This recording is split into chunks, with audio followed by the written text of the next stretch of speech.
Eggplant, mayaman sa vitamins and minerals na makakatulong para tayo ay lumakas at sumigla at makaiwas sa napakaraming sakit. At lalo pong magiging healthy dahil nga po sasamahan ko po yan ng mga itlog na mayaman din po sa protina at iba pang mga vitamins and minerals. Bukod nga po sa marami ng vitamins and minerals ay tipid pa po dahil nga po napakakonti lang po ng mga ingredients at yung iba pong mga ingredients na nilagay ko dyan ay optional lang po at pwede rin pong hindi na po ilagay lahat. So una po ay niluto ko po muna yung mga hiniwang talong sa air fryer. At nang maluto na po, naglagay lang po ako sa non-stick pan ng itlog. Hindi ko na po nilagyan ng mantika para po mas healthy dahil nga po minsan ang mga piritong mantika po ay nagkukos ng inflammation. Pero ang gamit ko nga po ay non-stick pan para nga po madali po itong makuha or mahalo kahit po dumikit siya ay matatanggal po sa pagkakadikit. Then ini-add ko na nga po dyan yung mga talong at nilagyan ko din po yan ng mga spring onions at nag-add na nga din po ako dyan ng cheese.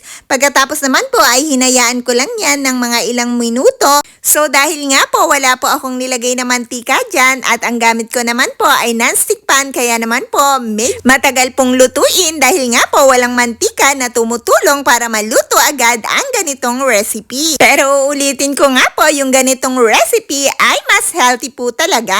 Dahil nga po less inflammation po tayo sa katawan kapag po hindi tayo madalas kumakain ng mga piritong pagkain. So hinahalo ko po ito ng maigi at madalas para po maluto na po ng maigi itong mga itlog. Para po magbantay ang pagkakaluto sa mga itlog. So at this time po ay napakahina lang po ng apoy na ginawa ko dyan para naman po hindi po masunog yung itlog.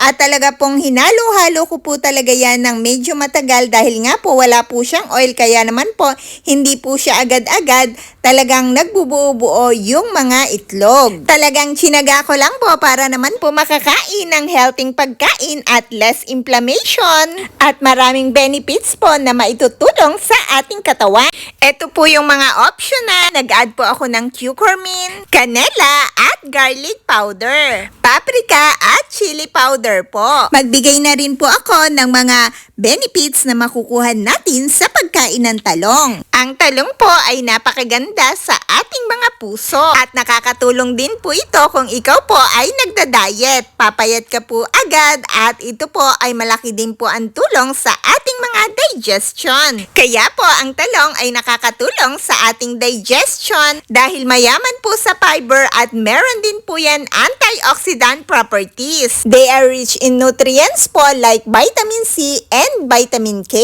and minerals including potassium, magnesium, and copper which is contribute to our bone strength and immune function. Eggplant also contain antioxidant. Ano nga po ba ang naitutulong ng antioxidant sa ating katawan? Dahil nga po may taglay itong nasuni, yun po ay tumutulong para ma-neutralize ang free radicals, kaya po nare-reduce ang cellular damage and inflammation natin sa katawan. Kapag po less ang inflammation natin sa katawan, ay less din po tayo sa napakaraming iba't ibang uri ng mga sakit. At nabanggit ko rin po kanina na maganda po sa ating mga bone ang eggplant dahil po may contain niya na vitamin K, manganese, and copper which is essential for our bone density and strength. At bukod pa nga po doon, napakaganda rin po ng eggplant sa ating mga puso. Dahil nga po mayaman iyan sa fiber which is can help lower bad LDL cholesterol. At ini-improve din po niyan ang ating mga blood flow. The presence of anthocyanins and other antioxidants also help protects against inflammation associated with heart health. Kaya naman po ang talong po ay napakainam po para makaiwas tayo sa napakaraming sakit sa puso.